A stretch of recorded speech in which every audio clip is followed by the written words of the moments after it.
Welcome to the deep dive. Today, we're really attempting something, well, ambitious. We're looking at a system, a framework, that uses the ancient I Ching codes, all 64 of them, to map, essentially, your entire energetic blueprint. Not just onto your body, but onto your aura, too. An aura that, according to this system, stretches out 60 miles. Yeah, 60 miles. It's quite the scale, isn't it? You've summed it up perfectly. Yeah. We're diving into this practice called the Star Body Palace. Star Body Palace. Right. It's from Christopher McClure, of Wholeness Geeks. And it builds on his earlier work with spiral meditation, but really takes it much further. It tries to create this unified system linking consciousness, divination, even our genetic code. Wow. Okay, like the ultimate convergence, you said? That's the idea. It's aiming for that level of integration. Wildly ambitious, as I said. So, our mission today, for you listening, is really to unpack this in maybe 3 layers, make it understandable. Yes. First, we've got to get that foundational grid down, the physical, energetic spiral map, including that enormous aura. The 60-mile one, yeah. Second, how does each I Ching, the 64 hexagrams, fit in? Yeah. And what's this about a 6-pointed star geometry? The star is crucial. Yeah. And then finally, the big connection. How does this whole structure supposedly link up with our genetic code? We heard mention of human design interpretations. Yeah. Exactly. That's the bridge to the genetics. Okay. Let's jump in. Let's start with that foundation, the cosmic spiral, the framework itself. Right. Now, normally if you say spiral meditation, I think, up and down the spine, maybe chakras. What makes this different, structurally different? Well, the difference is really in the precision, the direction, and just the sheer scale. It starts right at the core, but at the very top of the head, the crown. Okay, the crown. And you visualize the spine as like infinite going up and down. But instead of just moving down, the awareness starts moving outwards. Centrifugally. Centrifugal. Okay, expanding out. This is where those 5 sheaths or auras come in. Precisely. That's the outward movement. Sheath 1 is easy. It's the core, the body itself. Got it. Physical body. Then you expand. Sheath 2 is what they call the personal aura. Think roughly 3 feet out from your body, so about 6 feet across. 3 feet out. Okay, I can sort of picture that, my immediate personal space. Right, but then it scales up a lot. Sheath 3 is the collective aura. And the source material describes this as stretching 60 miles out. So 120 miles in diameter. Whoa, okay, 60 miles. I have to pause you there. Is that meant literally? Like my personal energy field is 60 miles wide? Or is it more metaphorical, accessing a collective field? That's a fair question. It seems to function primarily as a structural parameter for the meditation itself. To emphasize that our influence, our connection, it goes way beyond our skin. Okay. The main point is the scale, moving awareness from the very tiny point of the body's core out to this conceptual infinity with the universe and back again. All within potentially a single cycle of awareness. There are 5 zones total, counting the body core. 5 zones. Let's stick with the idea of core plus 4 expanding zones for clarity. Okay, Yeah. Core plus 4 expanding zones makes sense. So I've expanded my awareness centrifugally out through infinity, let's say, at the level of my head. How do I get to the next spot, like the neck? Right. This is where the clever structural bit comes in. You shift your focus down one band from head to neck in this case, and the movement reverses. Now you move centripetally, inward.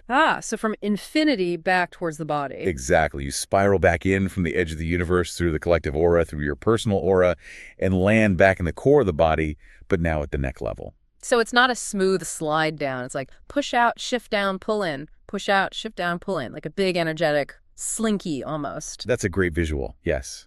Out, then in. And this process repeats across 13 distinct bands down the body. 13. Okay, not the usual 12 zodiac signs. There's an extra one. Right. It corresponds to the ancient zodiac, the one before it got reduced to 12 signs. And that 13th is Ophiuchus, the serpent bearer, right?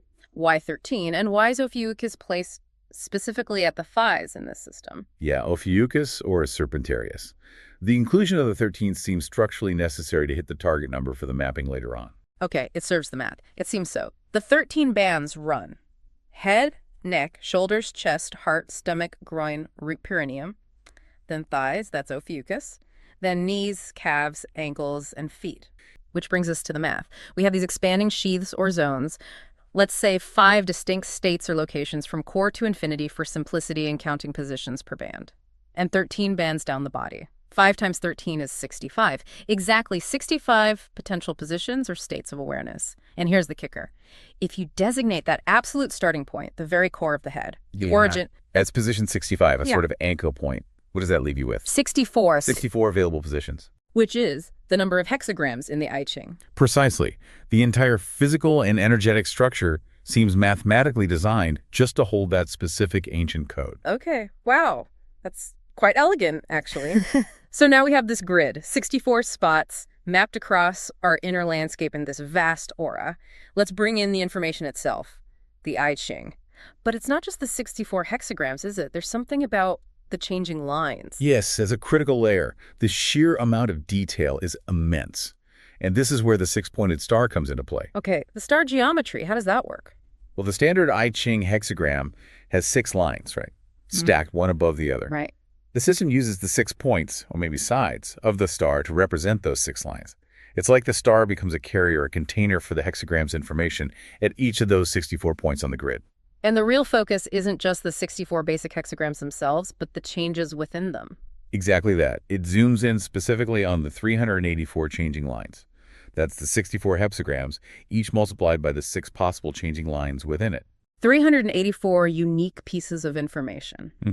Each one holding a specific nuance, a specific meaning.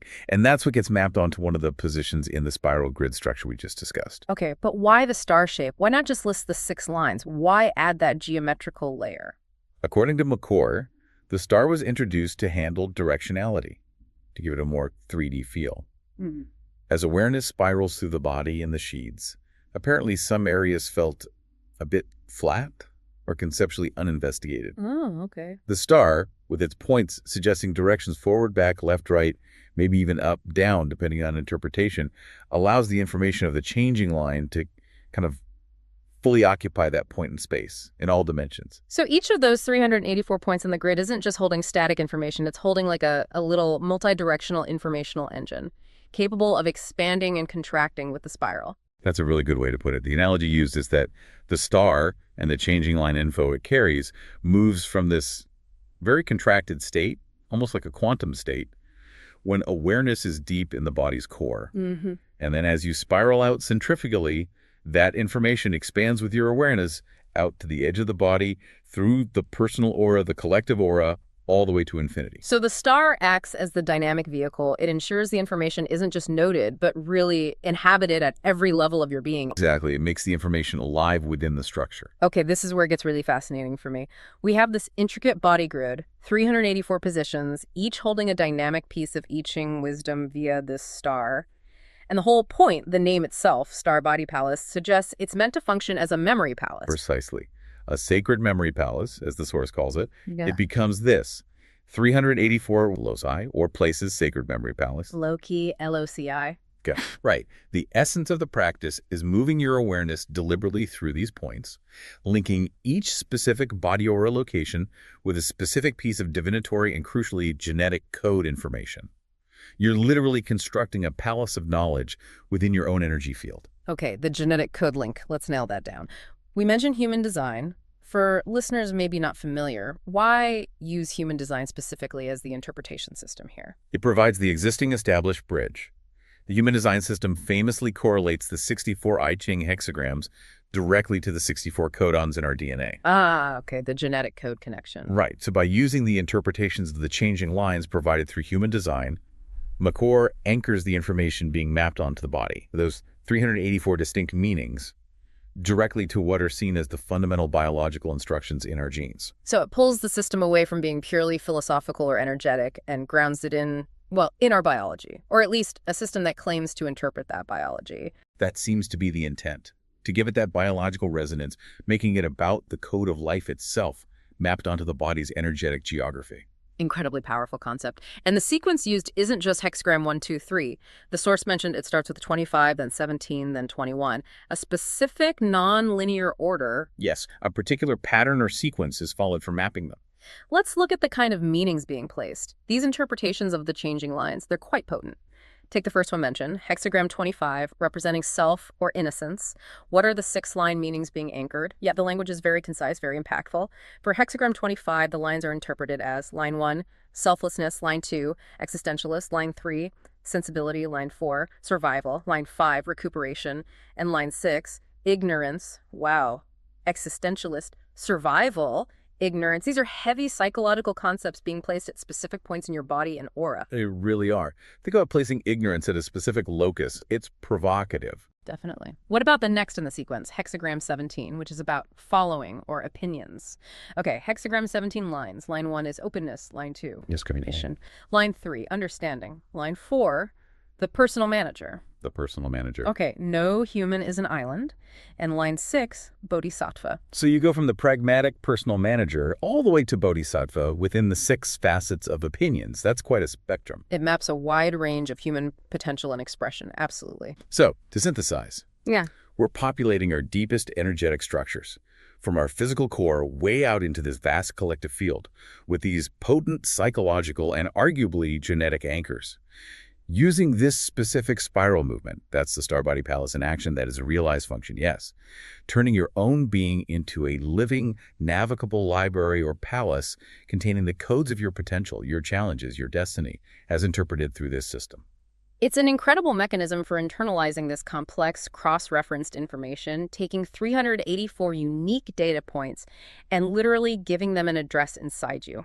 A location within your extended sense of self. So what we've done today is essentially chart the construction of this Starbody Palace. We started with that foundational spiral 13 bands, the outward and inward movement through the sheaths or zones, how the math perfectly accommodates the 64 hexagram. The 65 minus 1 structure. Then we looked at how the information itself, specifically the 384 changing lines, is carried dynamically using that 6-pointed star geometry. Adding that directional 3D element. And finally, how the whole massive 384-point system gets anchored using these specific, concise interpretations drawn from human design, linking it all back to the genetic code. It's a pretty staggering piece of conceptual architecture. It really is.